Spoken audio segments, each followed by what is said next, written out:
প্রিয় দেশবাসী, আমরা কথা দিচ্ছি বিচার আর টাকার বিনিময়ে বিক্রি হবে না।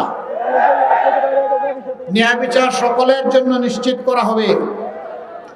তার পেশা কি, বয়স কি, ধর্ম কি, আদালত এটা দেখবে না।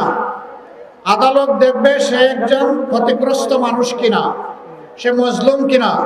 যদি ক্ষতিগ্রস্ত এবং মজলুম হয়, আদালত অবশ্যই তার পক্ষে রায় দেবে। আদালত দেখবে না কে প্রেসিডেন্ট আর কে প্রধানমন্ত্রী আর কে মন্ত্রী আর কে এমপি। আদালত দেখবে তিনি অপরাধ করেছেন কিনা।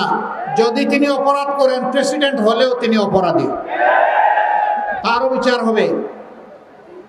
আমি আমাদের দিকে খাড়া চোখ, তাজা চোখ রাখার জন্য আপনাদেরকে অনুরোধ করব।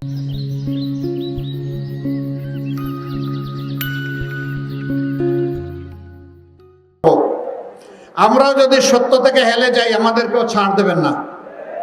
বিশেষ করে সাংবাদিক বন্ধুদেরকে অনুরোধ করব, আপনারা ওয়াচ ডগ হিসাবে আমাদেরকে অত্যন্ত তীর্যকভাবে দেখবেন।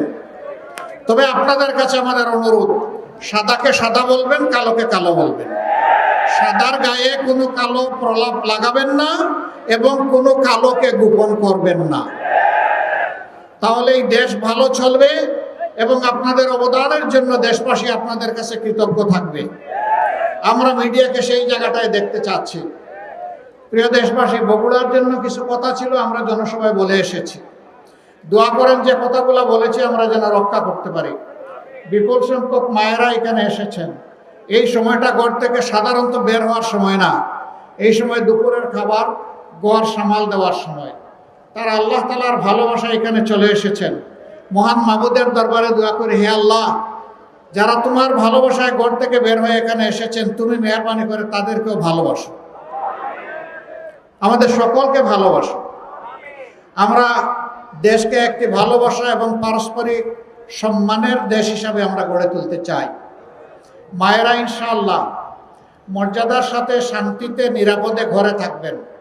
মায়েরা ইনশাআল্লাহ মর্যাদার সাথে শান্তিতে নিরাপদে ঘরের বাইরে চলাচল করবেন এবং ইনশাআল্লাহ দেশের উন্নয়নের জন্য কর্মক্ষেত্রে একইভাবে তারা মর্যাদা এবং নিরাপত্তার সাথে কাজ করবেন। সকল পেশায় তাদের অন্তর্ভুক্তি নিশ্চিত করা হবে ইনশাআল্লাহ। সেদিন তারা মর্যাদার সাথে করবেন আর গর্বের সাথে বলবেন, আমিও দেশ গড়ার একজন কর্মী। যেভাবে একজন যুবক কিংবা একজন প্রৌঢ় বা বৃদ্ধ মানুষ বলবে।